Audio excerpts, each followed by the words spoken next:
Good morning everyone, this is Bharti Warmude from Kingdom Academy. और जैसा कि आपको पता है कि हमने नई क्लासेस यानी नया बैच स्टार्ट किया है। बैच किसका है तो क्लास 12 का है और क्लास 12 के सीबीएसई और एमपी बोर्ड के बच्चे इसे देख सकते हैं और साथ ही साथ में ऐसे स्टूडेंट्स जो नेक्स्ट ईयर नीट के एग्जाम देने वाले हैं वो भी ये वीडियो को देख सकते हैं। तो इसके पहले हमने स्टार्ट किया था रिप्रोडक्शन इन फ्लावरिंग प्लांट और उसका हमने एक टॉपिक पढ़ा था जिसमें हमने पढ़ा था स्ट्रक्चर ऑफ एंथर, मतलब हमने एंथर के बारे में पढ़ा था, माइक्रोस्पोरेंजिया के बारे में पढ़ा था। आज हम इसी का नेक्स्ट टॉपिक पढ़ने वाले हैं। तो सबसे पहले हम देखेंगे एक प्रोसेस जिसको हम कहते हैं स्पर्मेटोजेनेसिस। स्पर्मेटोजेनेसिस का मतलब होता है formation of gamete, formation of gametes. जो हम गैमेट्स बनाएंगे, इस गैमेट्स में हमें कितने गैमेट्स बनाना है तो हम 2 गैमेट्स बनाते हैं। सबसे पहले हम यहाँ पर बनाएंगे मेल गैमेट और जो मेल गैमेट होता है उसको हम क्या कहते हैं तो जो मेल गैमेट है उसको हम कहते हैं पॉलिन यानी पॉलिन ग्रेन कहते हैं। और जो हमारा फीमेल गैमेट होता है उस फीमेल गैमेट को हम क्या कहते हैं तो ये हमारा जो फीमेल गैमेट है ये कहलाता है हमारा ओव्यूल। ओके, तो अब हमें क्या पढ़ना है तो हमें पढ़ना है कि ये जो पॉलिन ग्रेन है वो कैसा बन रहा है। तो चलिए देखते हैं। हम सबसे पहले फॉर्मेशन ऑफ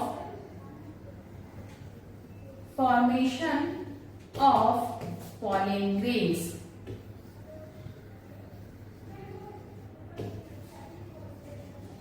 आपको जैसा कि पता होगा कि जब हमने पढ़ा था एंथर का स्ट्रक्चर, तो एंथर के स्ट्रक्चर में हमने यहाँ पर देखे थे माइक्रोस्पोरेंजिया। यस, इस माइक्रोस्पोरेंजिया के अंदर हमने देखे थे टिश्यू और इस टिश्यू का नाम था स्पोरोजीनस टिश्यू। इस स्पोरोजीनस टिश्यू के अंदर जो सेल होती है उसको हम कहते हैं पीएमसी या फिर हम इसको कहते हैं एमएमसी। पीएमसी का मतलब होता है पॉलिन मदर सेल और इसका मतलब होता है हमारा माइक्रो मदर सेल्स। ये जो माइक्रो मदर सेल्स है या हमारी जो पॉलिन मदर सेल है ये होती है हमारी डिप्लॉइड सेल यानी 2n और इसके अंदर होता है न्यूक्लियस। जब इसके अंदर होता है मियोसिस, मियोसिस का मतलब होता है कि कैसा डिवीजन, हाफ, है ना। तो रिडक्शनल डिवीजन होता है। तो ये जो 2n है इससे हमें एक स्ट्रक्चर मिलता है हम जिसको कहते हैं टेट्राड। क्या कहते हैं हम इसको? टेट्राड कहते हैं। और जो ये 4 टेट्राड है ये मैच्योर होकर या इनमें डिवीजन होता है। इसमें क्या करेंगे हम? इसमें हम डिवीजन करवाएंगे और डिवीजन से हमें 4 फंक्शनल पॉलिन ग्रेन्स मिल जाते हैं। तो ये क्या होते हैं हमारे 4 फंक्शनल पॉलिन ग्रेन्स। ठीक है, तो हमने क्या किया था, हमारे पास था स्पोरोजीनस टिश्यू। स्पोरोजीनस टिश्यू में कौन सी सेल थी तो पॉलिन मदर सेल थी। पॉलिन मदर सेल को ही हम क्या कहते हैं तो माइक्रो मदर सेल कहते हैं। माइक्रो मदर सेल में हमने क्या कराया था, माइक्रो मदर सेल की प्लॉइडी क्या है तो 2n होती है, मतलब ये कैसी होती है, डिप्लॉइड होती है। इसमें हमने सिंगल मियोसिस, एक मियोसिस कराया। मियोसिस से हमें जो स्ट्रक्चर मिला उसको हम टेट्राड कहते हैं। इस टेट्राड से जब हम डिवीजन से 4 फंक्शनल पॉलिन ग्रेन्स बनाते हैं तो हमने इस पूरी प्रोसेस को क्या कहते हैं, इसको हम कहते हैं स्पर्मियोजेनेसिस।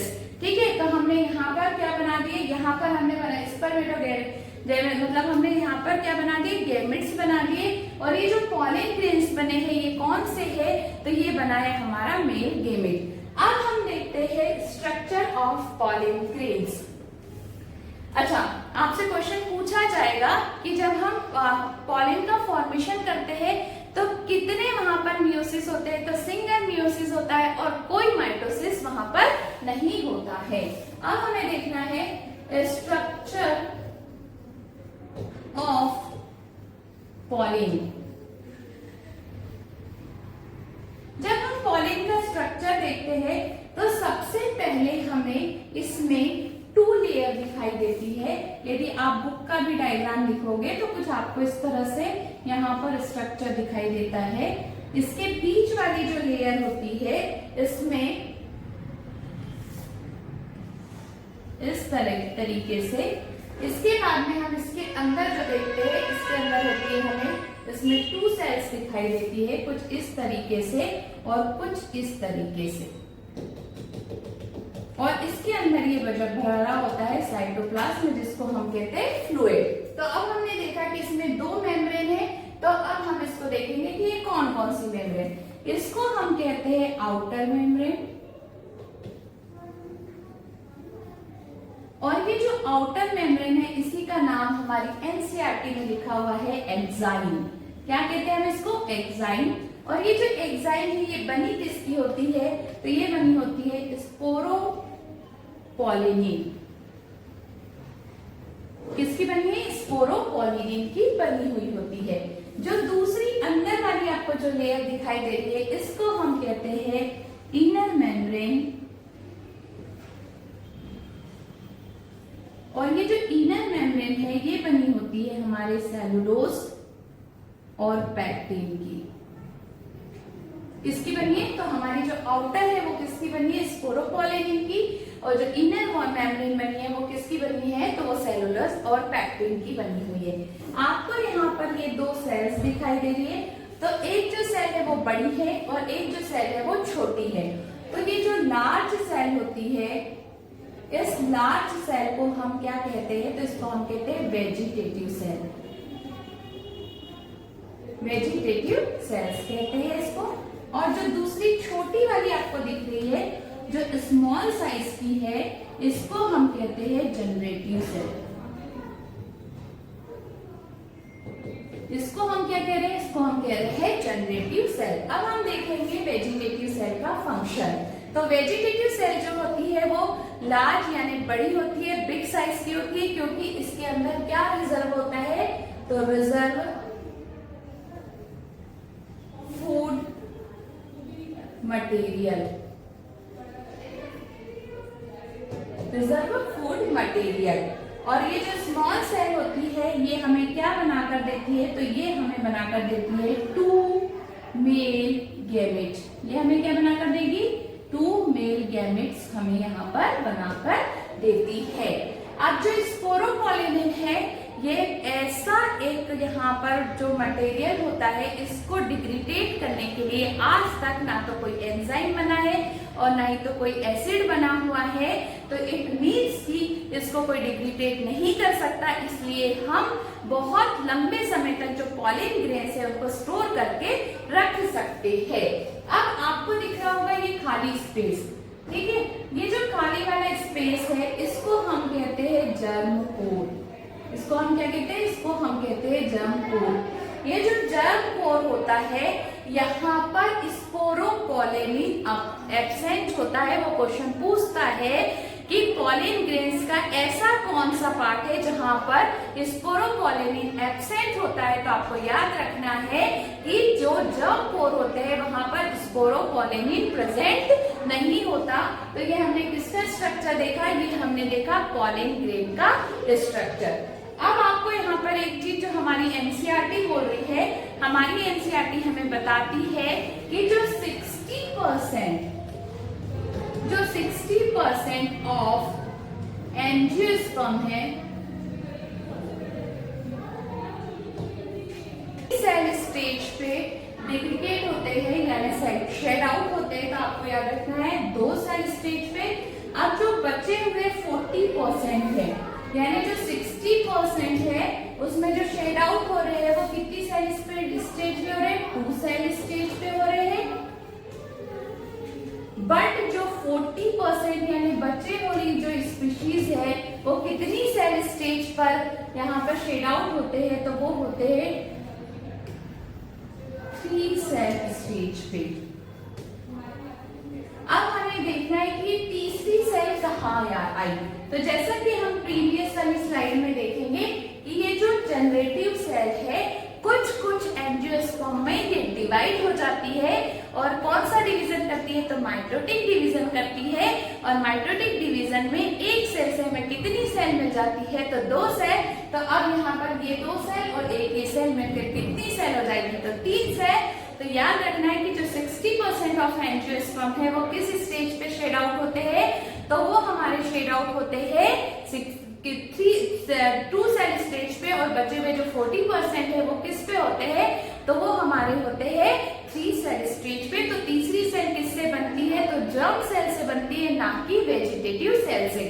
अब ये जो जर्म सेल है इसका एक और फंक्शन होता है, सॉरी जो जनरेटिव सेल ये वेजिटेटिव सेल है इसका एक और फंक्शन होता है, ये क्या करती है, ये न्यूट्रिशन प्रोवाइड करती है,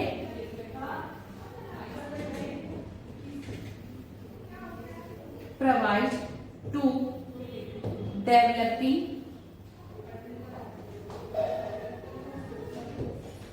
पॉलिन, है ना, किसको दे रही है, जो ये जर्म सेल होती है, कौन किसको दे रही है, जर्म सेल को, जो डेवलपिंग जर्म सेल से उसको यहाँ पर क्या प्रोवाइड करती है, तो न्यूट्रिशन प्रोवाइड करती है। अब हम देखेंगे कि क्या हमने जो चीजें पढ़ी है वो एनसीईआरटी हमें सेम ऐसा ही लिख कर दे रही है क्या, तो जल्दी जल्दी से हम ओपन करेंगे हमारी एनसीईआरटी और एनसीईआरटी में देखते हैं कि क्या पॉलिन ग्रेन का स्ट्रक्चर भी ऐसा ही था या फिर हमने जो पढ़ा है अभी वो सेम था। तो ये है हमारा, ये हम अब हम क्या देखने वाले हैं, यहाँ पर हम देख रहे हैं माइक्रोस्पोरोजेनेसिस। माइक्रोस्पोरोजेनेसिस में हमने क्या देखा, as the anther develop the cell of the sporogenous tissue। Sporogenous tissue देखा था हमने। स्पोरोजेनस टिश्यू की जो सेल्स होती है कौन सी होती है, माइक्रो मदर सेल, वो हमें क्या बनाकर देती है, पॉलिन ग्रेन्स बनाकर देती है। देखो, as each cell of the sporogenous tissue is capable of give rise to a microspore tetrad। क्या हमने माइक्रोस्पोर टेट्राड बनाए थे, yes. each one is potential pollen और microspore mother cell। किससे बनाए थे, तो माइक्रो मदर सेल से बनाए थे। The process of formation of microspores from a pollen mother cell is called microsporogenesis। The microspores as they are formed are arranged in a cluster। किसके form में, cluster, arrange थे cluster के form में, और इसी को हमने क्या कहा था, माइक्रोस्पोर टेट्राड कहा था। As the anther mature, जैसे ही मैच्योर एंथर होता है वैसे यहाँ पे डिहाइड्रेशन होगा एंड द माइक्रोस्पोर जो है वो डिसोशिएट हो जाएंगे, यानी एक दूसरे से अलग हो जाएंगे और हमें क्या बनाकर देंगे, तो develop into the pollen grains हमें बनाकर देंगे। Inside each microspore entire several thousands of microspores, यानी बहुत सारे पॉलिन ग्रेन्स इसके अंदर होते हैं। फिर हमने क्या देखा, pollen grain. The pollen grain represented the male gametophyte if you touch the open anther of the flower. जैसे हिबिस्कस का फ्लावर है, जब आप हिबिस्कस के फ्लावर को टच करते हो तो आप क्या देखते हो कि आपके हाथ में कुछ डस्ट सी लग जाती है। तो ये जो डस्ट है ये कुछ और नहीं है, ये क्या है, पॉलिन ग्रेन्स है। तो येलोइश कलर का पाउडर जैसा लग जाता है तो उसको हम पॉलिन ग्रेन्स कहते हैं। अब देखा हमने pollen grains are generally spherical measuring about the, इसका जो साइज होता है वो कितना होता है, डायमीटर में याद रखना है, ये 25 to 50 माइक्रोमीटर होता है। किसमें, डायमीटर में होता है। It has proximal 2 layered wall. कितनी लेयर वॉल होती है इसकी, 2 लेयर वॉल होती है। जो आउटर वाली वॉल है उसको कहते हैं एक्साइड, और एक्साइड किससे बनी होती है, तो स्पोरोपोलिन से बनी होती है। Which one of the most resistance, मैंने बताया था कि स्पोरोपोलिन ऐसा एंजाइम है, ऐसा रेजिस्टेंस एंजाइम है जिसके ऊपर ना तो टेम्परेचर का फर्क पड़ता है, नहीं तो एसिड का और नहीं तो एल्कलाइन का। No enzyme that degraded sporopollen is so far now। अभी तक कोई ऐसा नहीं बना है जो स्पोरोपोलिन को डिग्रेडेट कर दे। जो अंदर वाली जो वॉल होती है उसके बाद में pollen grain enzyme has promise apparatus are germ pore। उसी के बीच में हमने पढ़े थे जहां जहां स्पोरोपोलिन नहीं था तो उसको हम क्या कहते हैं, उसको हम germ pore कहते हैं। Where sporopollen is absent, most important line है कि जहां पर germ pore होता है वहां पर स्पोरोपोलिन नहीं होता है। pollen grains are well preserved as a fossils. क्यों? हम जो pollen grain है उसको बहुत समय तक fossils के रूप में रख सकते हैं.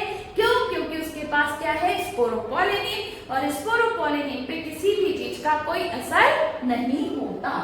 अब आगे चलिए, इसकी जो इनर वॉल होती है पॉलन ग्रेन्स की, उसको हम क्या कहते हैं? उसको हम इंटाइन कहते हैं. और जो ये इंटाइन वाली जो वॉल है ये किसकी बनी होती है? तो ये सेलुलोज और पैक्टिन की बनी हुई होती है. अब जब पॉलन ग्रेन का साइटोप्लाज्म है उसमें कितनी सेल हमें दिखाई देती है? तो 2 सेल दिखाई देती है. एक होती है वेजिटेटिव सेल और दूसरी होती है हमारी जनरेटिव सेल. अब जो वेजिटेटिव सेल होती है वो बिगर होती है, बड़ी होती है, लार्ज होती है. क्यों होती है? क्योंकि इसके पास में क्या रिजर्व होता है? तो फूड जो है वो रिजर्व होता है, इसलिए ये लार्ज होती है. और शेप कैसा होता है? तो इनरेगुलर शेप का होता है. जो छोटी वाली सेल है वो क्या होती है? जनरेटिव सेल है, स्मॉल सेल होती है. कहाँ फ्लोट करती है? तो साइटोप्लाज्म में. किसके साइटोप्लाज्म में? तो हमारी जो वेजिटेटिव सेल है उसके साइटोप्लाज्म में फ्लोट करती है. It's spindle shape with dense cytoplasm and nucleus. एक ये वाली बात मैंने आपको बताई थी कि इन ओवर 60% ऑफ एंजियोस्पर्म जो है उसके जो पॉलन ग्रेन्स है वो कितनी सेल स्टेज पे शेड आउट होते हैं? तो वो 2 सेल स्टेज पे शेड आउट होते हैं. जबकि जो रिमेनिंग स्पीशीज होती है उसके कितने सेल स्टेज पे? तो 3 सेल स्टेज पे शेड आउट होते हैं. और ये तीसरी सेल कहाँ से आती है? तो ये तीसरी सेल जो है वो जनरेटिव सेल के डिवीजन से आती है. तो और पॉलन ग्रेन क्या करते हैं? पॉलन ग्रेन कुछ जगह पर हमारे लिए बहुत इंपॉर्टेंट है, कुछ जगह हमारे लिए हार्मफुल भी है. पॉलन ग्रेन्स जो है वो एलर्जी कॉज करते हैं, जिसकी वजह से हमें छींक आ सकती है, इरिटेशन हो सकता है. बट कुछ प्लेसेस पे इसका यूज जो है वो सिरप और टैबलेट्स के फॉर्म में किया जाता है, क्योंकि ये जो पॉलन ग्रेन्स है इनके पास में बहुत ज्यादा एनर्जी होती है और रिच अमाउंट में प्रोटीन होता है जो हमें एनर्जी प्रोवाइड, सडन जो एनर्जी है वो प्रोवाइड करता है. इसलिए जो एथलेटिक्स होते हैं वो क्या करते हैं? इनको एज ए टैबलेट यूज करते हैं. और आपने देखा होगा हॉर्स रेस में जो हॉर्स को जो रेस में पार्टिसिपेट करते हैं उनको भी क्या दिया जाता है? तो पॉलन से बनी हुई टैबलेट्स और सिरप को दिया जाता है. तो ये था हमारा आज का टॉपिक, जिसमें हमने देखा माइक्रोस्पोरोजेनेसिस, साथ में हमने देखा पॉलन ग्रेन का स्ट्रक्चर और साथ ही हमने देखी एनसीईआरटी रीडिंग. तो इसी तरह से हम अपने टॉपिक्स को आगे भी करते रहेंगे. तो इसलिए आप जुड़े रहिए हमारे चैनल से. चैनल को लाइक कीजिए और सब्सक्राइब कीजिए और शेयर तो आपको करना ही है.